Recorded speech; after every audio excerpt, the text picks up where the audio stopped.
Lesson number 2కు స్వాగతం సుస్వాగతం. So దీంట్లో ప్రధానంగా భారత రాజ్యాంగ పరిణామ క్రమం అనేటటువంటి లెసన్ని చూస్తున్నాం. ఈ లెసన్ని ఎంత సింప్లిఫైగా మనం గ్రాస్పింగ్ చేయగలిగితే అంత మంచి మార్క్స్ రావడానికి అవకాశం ఉంటుంది. నిజంగా మరి భారత రాజ్యాంగ పరిణామ క్రమం నుంచి నిజంగా అంత కాంపిటేటివ్ స్కోప్ ఉన్నటువంటిదా అంటే ఈవెన్ గ్రూప్ 2 లాంటి ఎగ్జామినేషన్స్లో కూడా ఒక 1 నుంచి 3 మార్కుల వరకు స్కోప్ ఉంటుంది.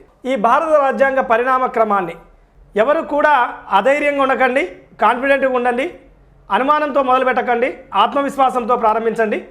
ఒక్క ఉద్యోగం కూడా మనదే, దాంట్లో ఎలాంటి అనుమానం అవసరం లేదు. విషయంలోకి వస్తే భారత రాజ్యాంగ పరిణామ క్రమం అనే లెసన్ని చూయిస్తున్న భారత రాజ్యాంగ పరిణామ క్రమం అనేది బ్రిటిష్ పరిపాలన చోటు చేసుకున్న చట్టపరమైన మార్పుల సమూహారం అని అంటుండు. వాస్తవానికి దీన్ని చూసేటప్పుడు మనం ఎలా చూడాలంటే, మీరు పాలిటీ మొదలుపెట్టే వాళ్ళు ఎవరైనా కొత్తగా స్టార్ట్ చేసే వాళ్ళు ఉన్నప్పుడు పాలిటీని ప్రధానంగా 3 భాగాలుగా చేసుకోండి.